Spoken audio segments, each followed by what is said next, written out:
power structure that was built in America after the Civil War. This is where we see the Rothschild banks in the United States funding American enterprise.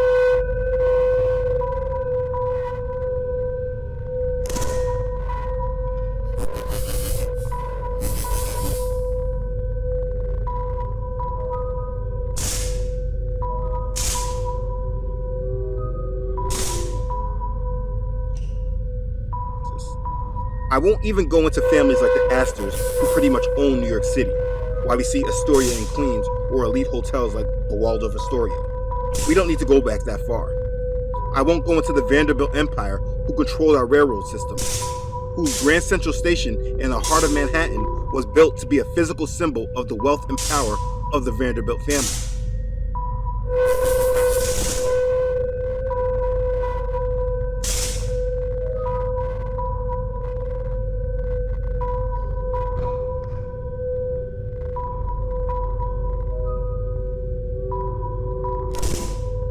You think that the United States government built our railroads and our bridges?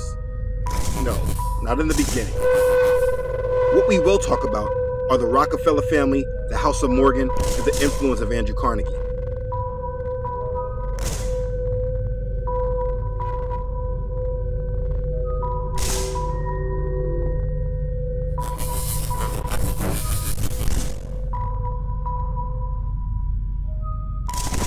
Now, I'm not going to give you a full history of these families. There are books you can read, like David Rockefeller's Memoirs, or The Rockefellers, An American Dynasty, or The House of Morgan by Ron Chernow. Reading will always bring you more details, but you can also watch the History Channel series, The Men Who Built America. And that series can give you a somewhat detailed summary of their wealth and power during the late 19th century after the Civil War, up until the early 20th century. After the Civil War, these men made business empires that make the Microsofts and Amazons of today seem minuscule. Like in 1913, John D. Rockefeller was worth $418 billion in today's money. Or Andrew Carnegie, who sold his company to J.P. Morgan for $480 million, which would amount to about $300 billion in today's dollars. The point is that these were very rich men, and like that show says, they built America. You cannot say oil without saying Rockefeller.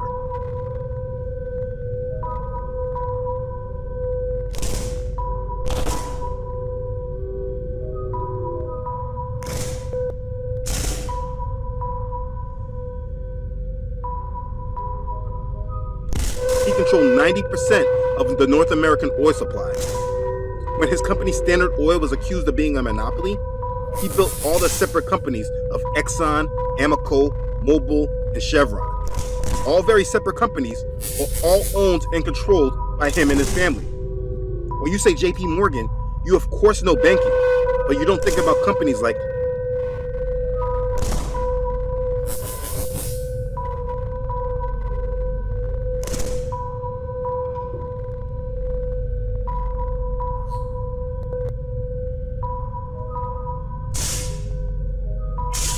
General Electric and AT&T, and many more.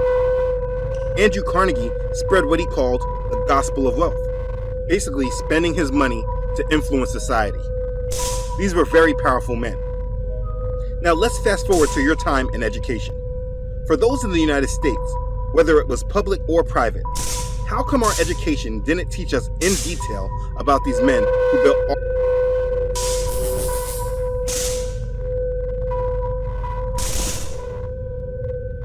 all these industries that we can't help but consume? They taught us about the founding fathers and those laws that they passed. They taught us about the American dream and that we can obtain it if we work hard.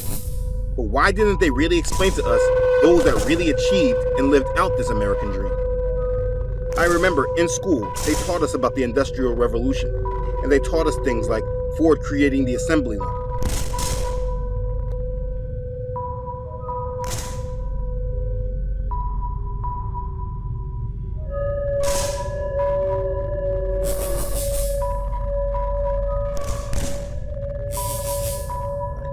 But they never went in depth about the most wealthy men in American history. Why do you think that is? So these men were extremely powerful and wealthy individuals.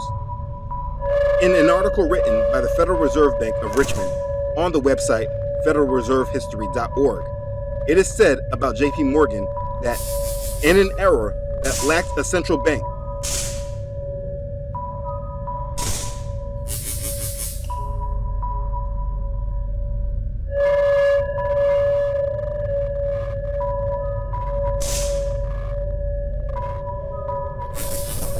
Morgan sometimes served as a de facto lender of last resort.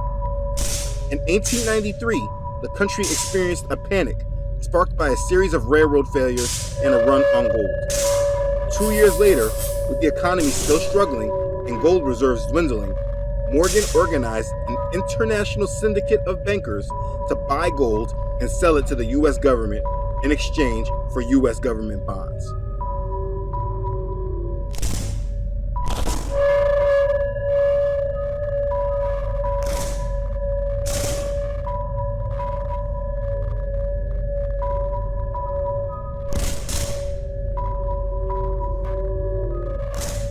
During the Panic of 1907, Morgan assembled a group of bankers to provide a $10 million loan to the Trust Company of America, as well as loans to other troubled institutions, and $35 million in loans to the New York Stock Exchange, quelling the panic. The Treasury provided an additional $25 million, and John D. Rockefeller an additional $10 million.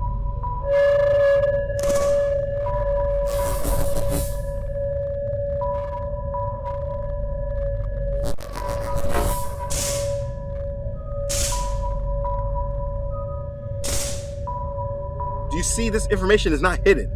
It is admitted that before the creation of the Federal Reserve, JP Morgan organized an international syndicate of bankers to reduce the economic panic.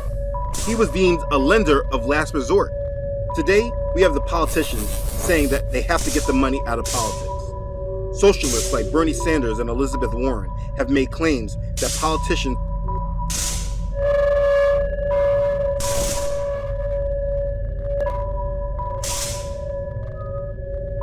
are sold out to big business and lobbyists. When we have a government that works for the rich and the powerful and leaves everyone else behind, it's corruption pure and simple. Do we think that this is something that is only recent? Do we think that the richest men in the country were not buying politicians at the height of their power?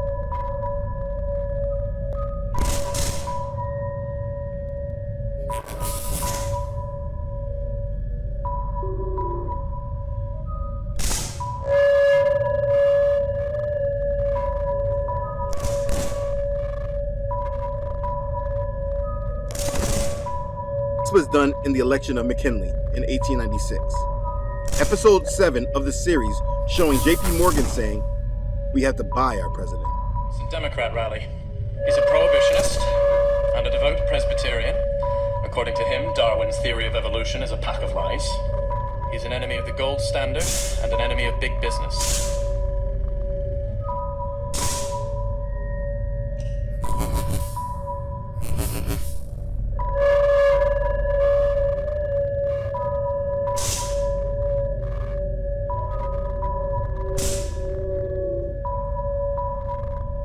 It is certain that he will win the Democratic nomination.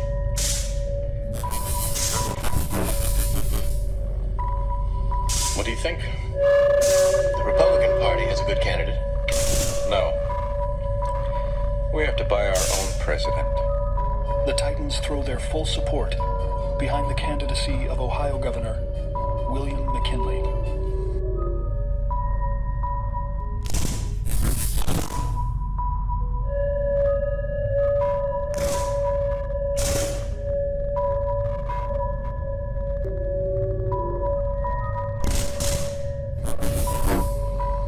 Much appreciated.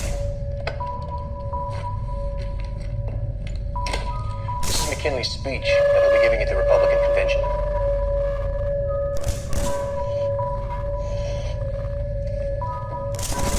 Make sure he sees it in time. Understood. We are led to believe that we have voices and that we have choice.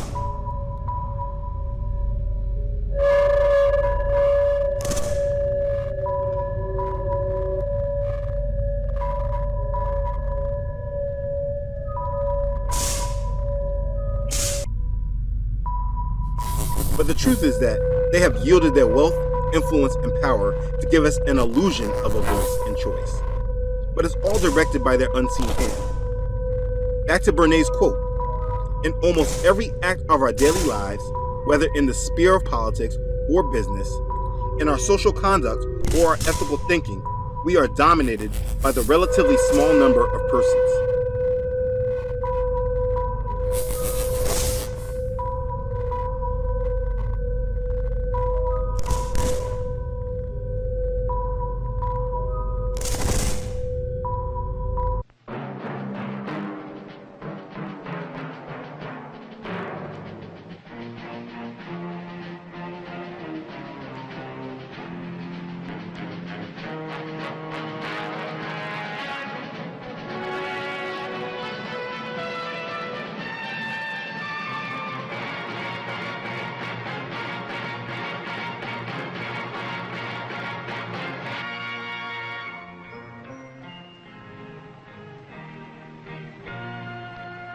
Some people have a deep, abiding respect for the natural beauty that was once this country. And some people don't. People start pollution. People can stop it. Write for Pollution Booklet, Box 1771, Radio City Station, New York.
Stop